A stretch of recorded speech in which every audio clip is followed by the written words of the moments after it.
Turn with me, if you would, please, today to Luke 24. Luke 24.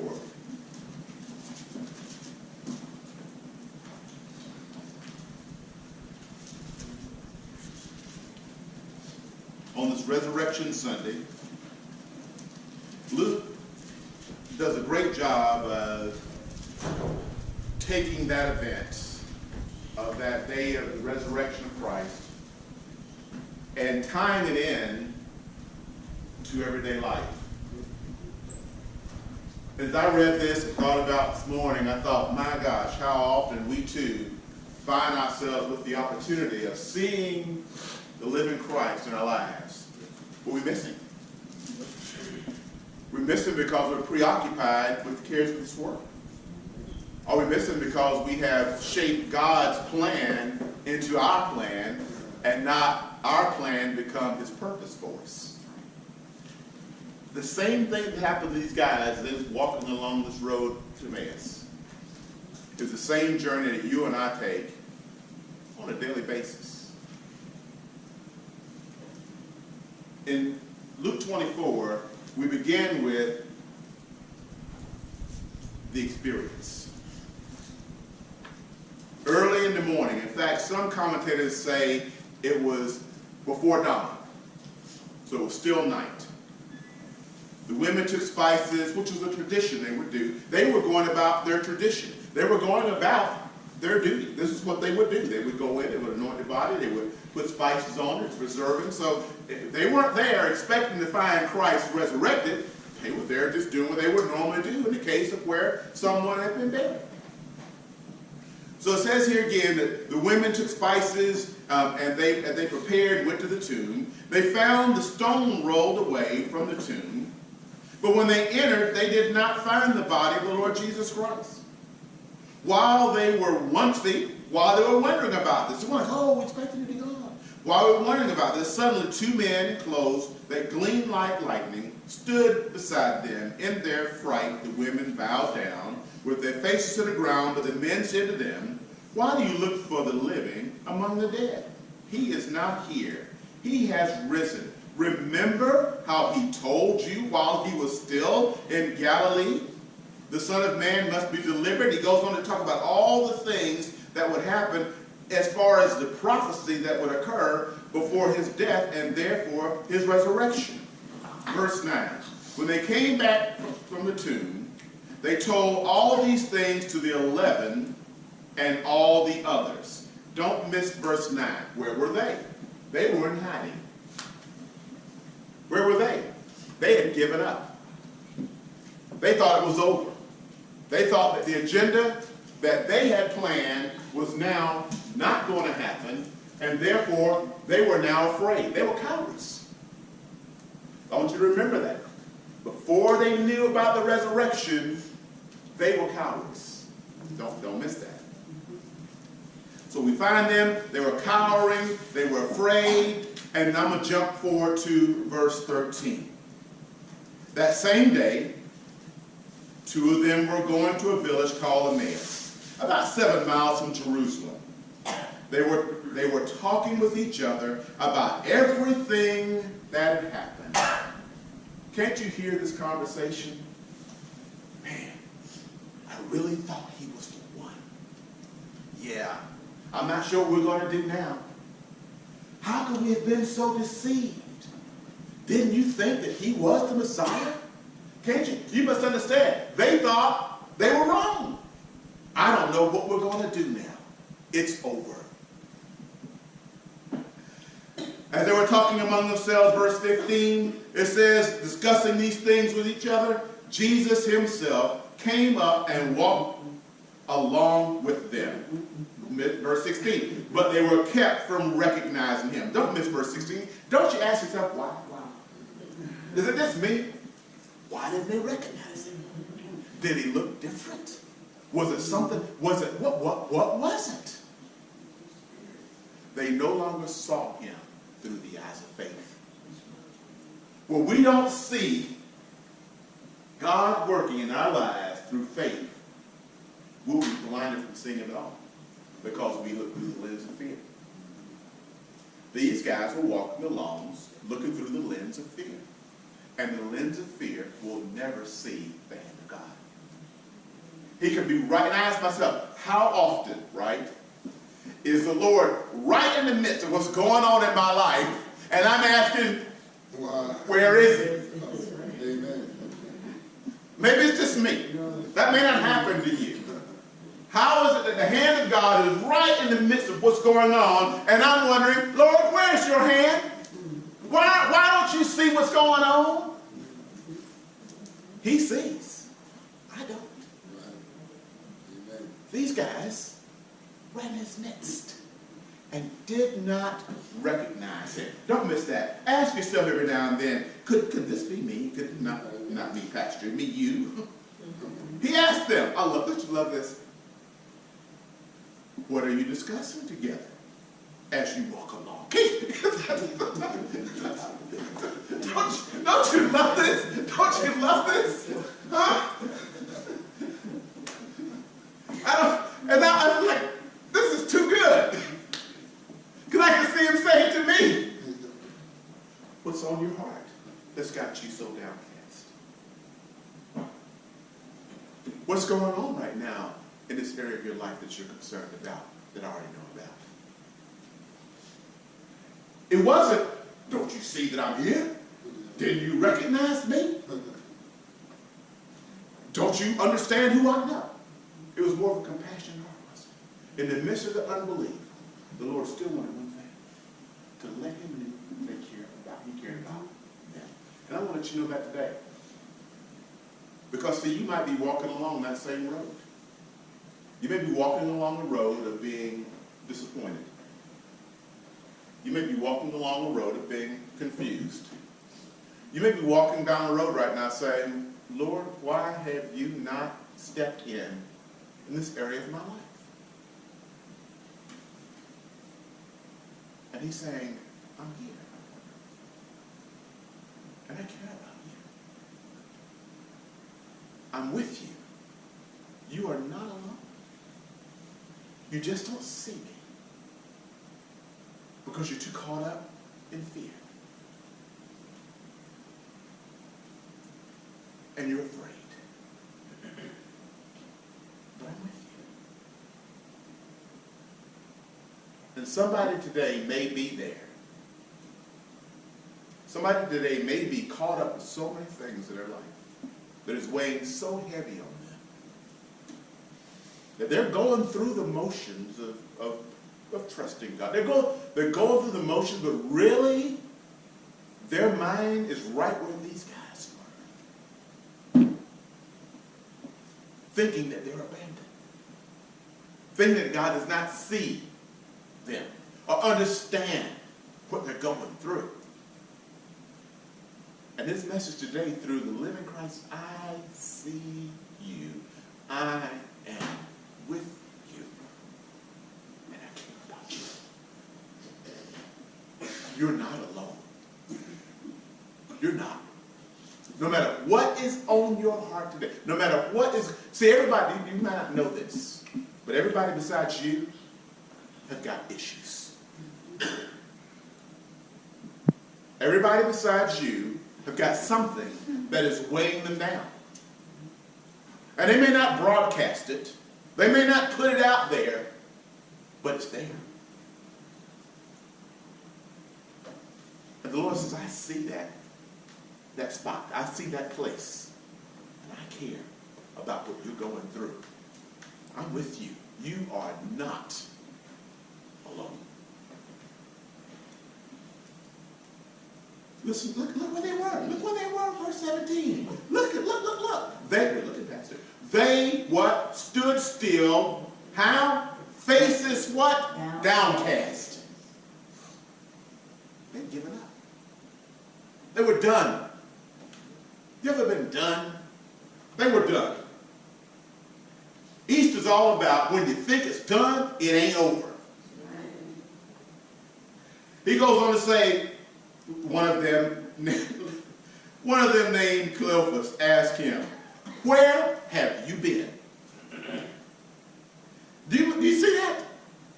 Listen to that. Are you only a visitor to Jerusalem?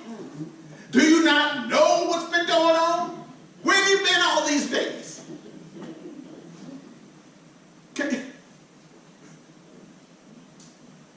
Verse 19, don't you love it? What things? That's us saying, don't you see what's going on in my life? Don't you understand? Where have you been, Lord? This is us. Where have you been, Lord? Where have you been? What things? He asked. About Jesus of Nazareth, they replied. And look, he was a prophet, powerful in word and deed before God and all the people. The chief priests and our rulers handed him over to be sentenced to death, and they crucified him. Verse 21, but see, I didn't make this up, but we had hoped he was the one who was going to redeem Israel. And what is more, it is the third day since this, so do the math, it's the third day. You knew you were supposed to raise the third day, and here he is, but you don't get that. In addition, some of our women amazed us. They went to the tomb early this morning, but didn't find his body. They came and told us that they had seen the vision of angels. Help me here, somebody. I'm sorry. I got to stop for a minute. I'm just having a hard time just reading this. See, I'm glad we're not like them. We're in the midst of what we're going through. We get signs that God is there, but yet we don't see, or we deny that his hand is working. There's evidence, man, maybe God, but we rule it out instead of embracing it because we want it all right now and not allow him to work the process in our lives. We want to see the harvest and not recognize there's a sprout coming up because there's still this watering going on that God's going to ultimately grow into what he really wants to become the reality. But because we want it now, we want it right now, we don't see it. That's just luck. That's nothing. We fake that's not God's hand because I want it right now. I don't want to wait. As a result, we find ourselves slipping and doing the same thing we know we ought not do all over again and wonder why we're in this mess. Because we won't allow the hand of God to work out his process. We don't like this word that sometimes will take years. Because when he does it, he wants it to last. Do you realize there's no trial you go through that's not something God allows in order to mature your life? That's why James said, consider it pure joy when you find yourself facing trials of many kinds. Yes. Because you know that the perseverance of your faith is something he's working out in your life. Or if you don't understand, he said, if you lack wisdom, ask God so you will see his hand and not your way. Right.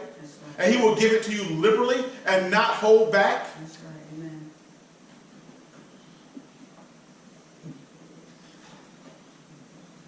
These guys were going through a trial and they did not see the hand of God. They talked about everything he'd done. Verse 24. Then some of the companions went to the tomb and found it just as the women had said. They weren't even lying. It was truly empty. He said to them, how foolish you are, verse 25. And this is what he's saying to us. How slow of heart to believe all that the prophets have spoken. Did not the Christ have to suffer these things and then enter his glory? He's saying, is this not what the word has said would be? Is it not true that he loves you? Has he not said you're the apple of his eye? Did he not say you're a masterpiece created under Christ Jesus to do good work which he has planned for you to do? Did he not tell you that while you were yet in your mother's womb that every day of your life was preordained, set apart for you? Did he not give you a promise in your life that he who began a good work in you would be faithful to complete it? Yes. Therefore, if that's what he has said about you, why don't you act the way he has said? Amen. He has given us everything we need to stand. He's given us hope. He's given us the ability to have faith. Yes. He told us in Hebrews 11, without faith, it's impossible to please God. Yes.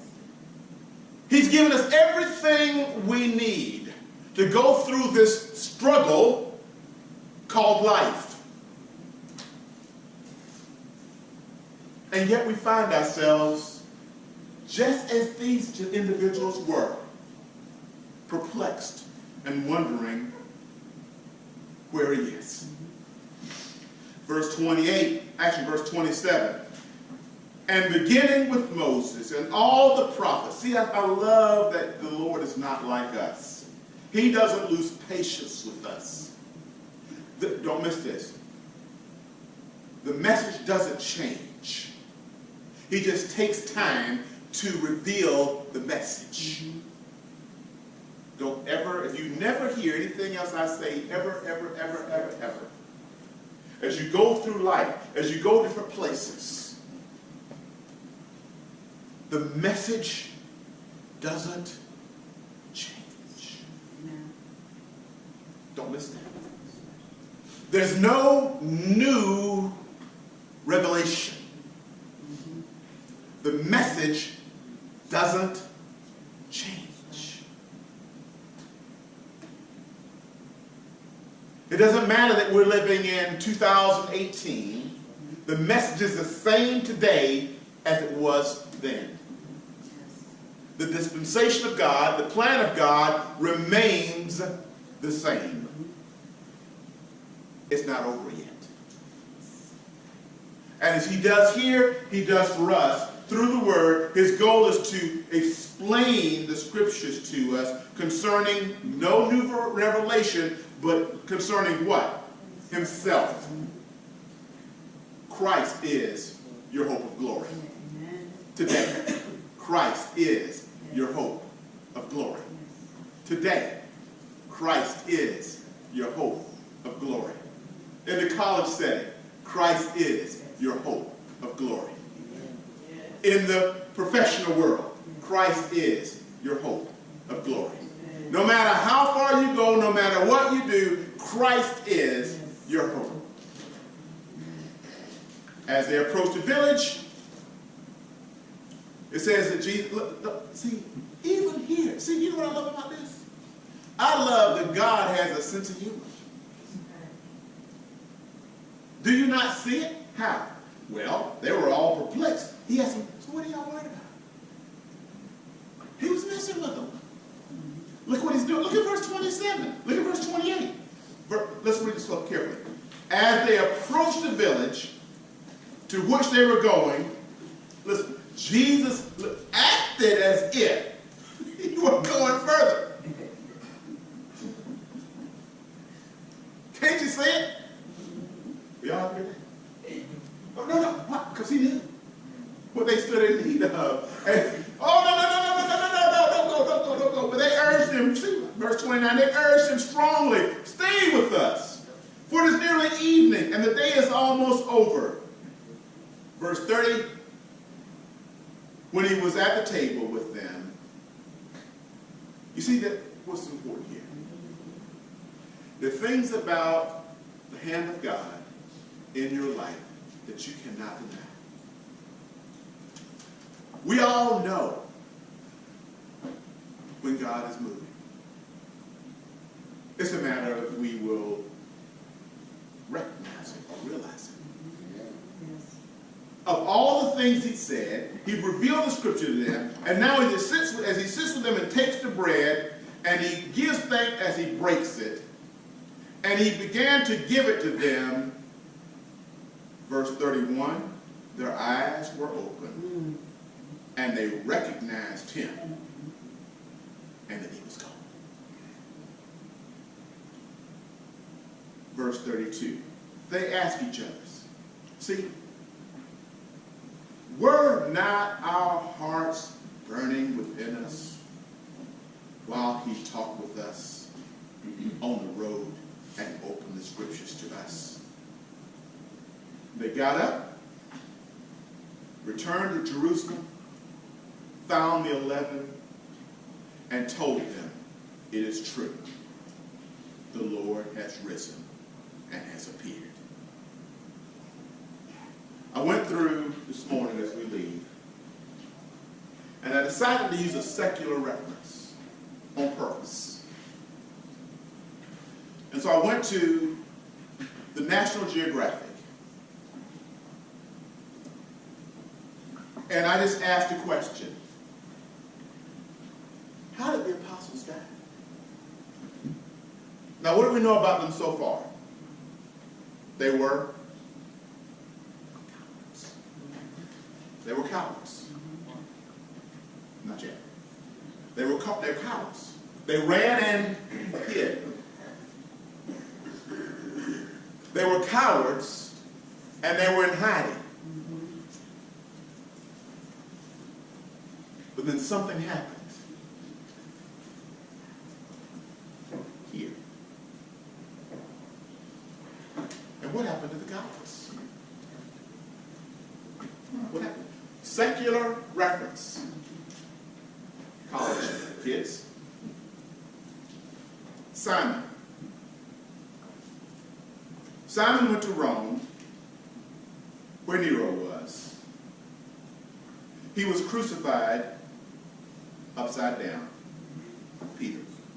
Oh, this is the same guy that denied Christ 3 times. This is the same guy that actually told his buddies, forget this, let's go fishing, this is a waste of our time. This is the same guy that said, it's over, I'm through. But it's the same guy that when Jesus saw him and said, why are you out there struggling and fishing? I've already got the fish cooked for you. And it's the same guy that jumped out of the boat before they could even get it back quick enough for him. And he swam because he saw the Lord. That same guy, crucified upside down. I wonder what happened. I wonder what changed his mind. Maybe it's just, I don't know.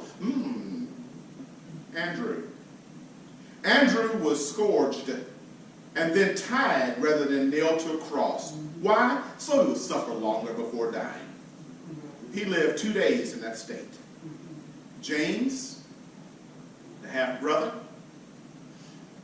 not only did he have a great testimony as he was dying, his testimony was so great that the executioner also accepted Christ and asked that he be beheaded alongside of him. And they died simultaneously.